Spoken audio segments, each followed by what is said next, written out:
What's up, everyone? It's Charles here with Rocket Punch Arm to do a review of the Generation Toy Scraper. Now, I know I had told myself I wasn't going to buy any more Devastators after TFC. I was a little let down. I spent like more than $600 on the TFC Hercules, and you know, in the end, I can't even get rid of that thing. No one wants it, and the people that do want it are not willing to pay anywhere near what I paid. So. But this one changed my mind. I was at an event, I got to hold it and mess around with it, and I fell in love, and I love the coloring, but I'm just blabbing a lot. But here's the box. It's, like I said, it's beautiful. It's almost a little too nice, but again, you are paying close to $600 at the end, maybe even more with shipping. So, you know, I guess you do tend to want something very nice looking if you're spending that amount of money. But again, you know, kind of wonder how much more that adds to the price of the figure, which I don't know, but I'm assuming it's a couple of dollars maybe. I don't know. But here is the inner box. Again, very nice. Look at the texture on this. You got the foil Generation Toy name. Other than that, just again at the bottom, but nothing on the sides. And this is the annoying part, is opening it, because it's got a vacuum built in because of the design. It's a very tight lid. So it's going to be about half an hour before I get this open. So let me just cut tape here. Alright, so we are now about 3 weeks in here, and I'm almost done. So close. Oh, there we go. We got it open. Oh my god. I think I need to shave now. Alright, so it's got a nice little foam cover here. Again, it's you know, they're going for the whole high-end feel of this figure, which again at the price, you know, they should do that, I guess. Here it's nicely cut out, you know, so it doesn't squeeze on the figure there. And here is Scraper himself in vehicle form. All right, now I absolutely love the way it looks. I mean, the first thing that grabbed me was these tires. They're big, they're soft. I don't know if they're exactly rubber or PVC, but they are soft. Hopefully it's not the type of rubber that's going to end up degrading after a while, because that would really suck. As beautiful as they are now, they would suck a lot if they just fell apart. As you can see in vehicle mode, it is beautiful. I don't know if there's anything I have to do as far as adjustments here while it's in vehicle mode to get it to, you know, exactly the way it's supposed to be. But I do know this has nice little ratchets. You can hear that, and just the movement is so fluid. I just love that. So these are one of the things that made me just say, you know what, screw it, I'm going to buy it and invest again in another third-party Devastator.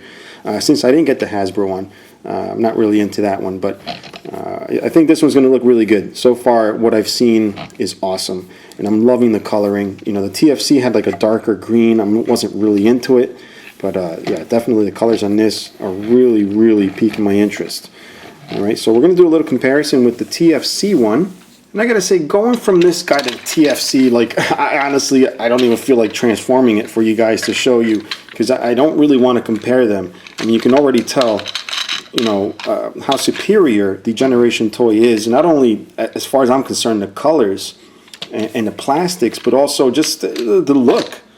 I think the TFC, for what it costs, I mean, this figure cost me $99.99 plus shipping. Can you believe that crap? And it doesn't feel like it should cost that much, and then the end result is not really what I wanted. And this figure did have a lot of issues with you know, gears stripping or whatever, you know, ratchet stripping, stuff like that. You know, and I know the Generation Toy is not without its issues. The one that follows this does come with parts to fix this, but you know, I understand. But you know, that's not my point here. My point here is that you know, I prefer this one, which is actually cheaper than the TFC. Okay, not by much, maybe 15 bucks cheaper, but yeah. So let's continue on. Here he is. Again, you know, it's got the tires that roll very nicely. Here's the underneath. Looks very good. You can obviously see his gun right here. I think it looks great. So not much more I can say in vehicle mode, except it does have some nice paint apps. It's got the clear windows. I like this little thing here. I wish it had just had a little hole. Maybe you could just paint or put a little black sticker around it just to make it look like an actual exhaust. But paint details very nice. I'm glad, you know, it has the ones it has. Not too little, not too much. And I love that the wheels are actually a different color than the tires. That's also a very nice touch. And also the little Small details here, little contrasting silver right there. So overall, very nice. Piston back here, that's cool. So we're going to go ahead, you know, I want to check this guy out in robot mode. I've had this guy for almost a month already and I have not transformed him. I'm going to do that for the first time in this video and then check him out in robot mode. And to do that, I'm going to require the use of the instructions, which come in a little plastic baggie. You'll see the baggie's open, but that's not how it is originally. It is sealed at the top and the bottom. So all you got to do is cut it open. And this is the actual instructions, which I'll show you. Oh, it's got a nice gloss on there. Paper feels really nice.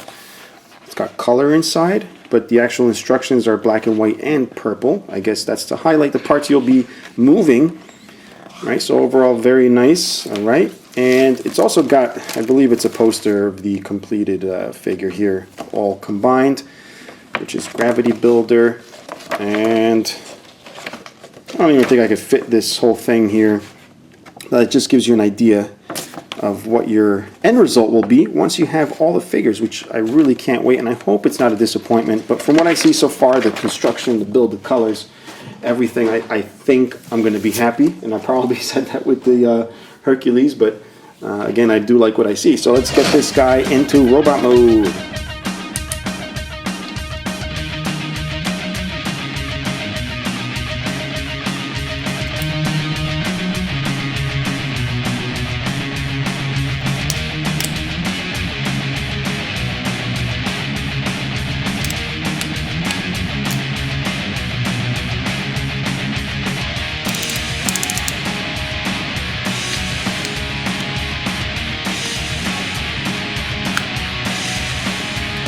And here he is in robot mode, but he looks a little bit off. There's just something missing.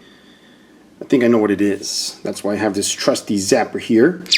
Much better. And I hope at this point I don't need to explain why that needs to be done.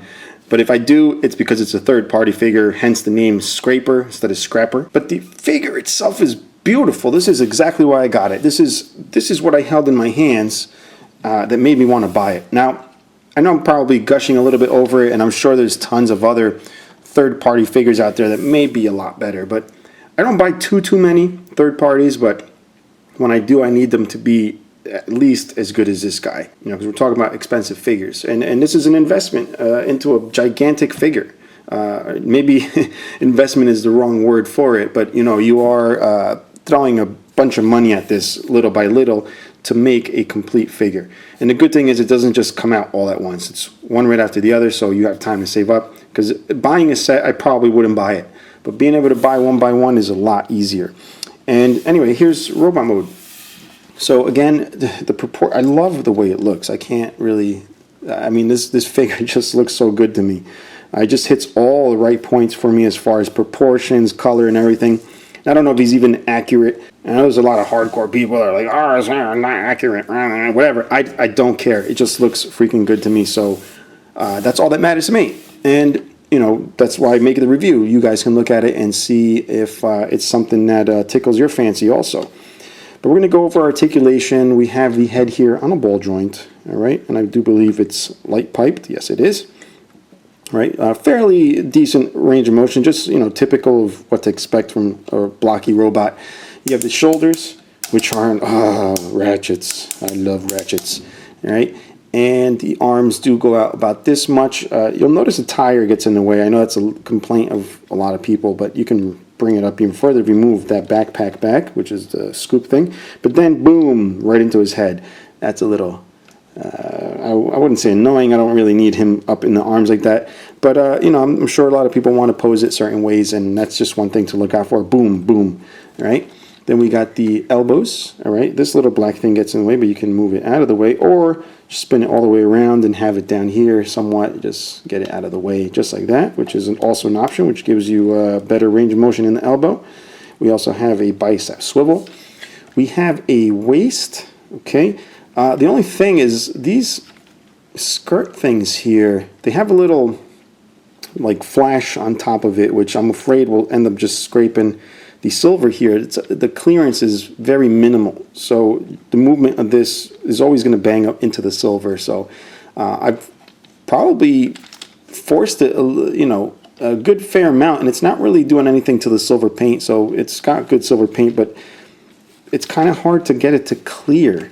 It's a little weird there, and if it doesn't clear, it gets angled back, which I don't like the look of that. I like it to be like this, so can't get the top to clear without really stressing it. Whatever, I'll take care of that later. Move down to the legs here, right? Nice ratchets. We've also got knees on the ratchets. And we got a thigh swivel, which is limited unless you have the legs, you know, spread, then it gives you full range of motion there. Then we get down to the feet here. It's got telescoping feet. I'm worried that this little pin here will eventually get loose. I mean, it doesn't matter. You're not going to put the feet like that anyway. The feet will just fall to where they're supposed to. But you can still angle it, and even if that gets loose, it's got a little screw here that allows you to tighten a little more. And of course, you just saw me fold the feet there, which is probably more for transformation than anything. But you do have that movement. If we move back up to the hands, I forgot to show you guys the hands. You can spin them, and you notice they did pop out during transformation. It's got a separate 4 fingers. I almost thought the index finger was separate, but it is a little elevated compared to the other ones. And then the thumb. And what's weird is that the weapon here doesn't have tabs to hold in the hand, but it almost looks like the palm of this guy has a slot. So I kind of want to see if it holds a Masterpiece weapon. I happen to have Red Alert's gun here, so we'll see if we can squeeze that in there in the slot. Maybe not.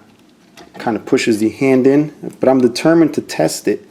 Yeah, I don't know. I couldn't get it in, but you can see that slot right there.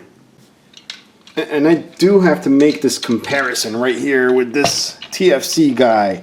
The reason he's falling back is because I believe I took out the ratchets from the hips because they're known to wear out, so they're not even in there. But just look at the difference. This thing, I'm still a little bit upset that I paid $100 for this, and you know, no offense to TFC, but you know, and again, you know, it's fair to say that this came out a few years ago, but I mean the difference, and this is cheaper. I don't get it. Now, he obviously does have a third mode, but I'm going to save that for the actual full combination. I think the most important part here is, you know, the alternate mode and robot mode. I think one of the big pluses for me also is the size of this figure. I mean, it is a decent size. Here we have him next to Polygon. You can see it does reach right below this part of the chest here. Definitely beefier than an Autobot car. How about good old Tesla? And here we have Brawny next to him, and he's devastatingly bigger than little Ollie right here. Alright, so if you really like what you see, you can click the link in the description below to BigBadToyStore.com. If you're enjoying the videos, please subscribe, guys. Tell your friends all about it. Support the channel. Questions or comments you can leave below. Until next time, bye-bye.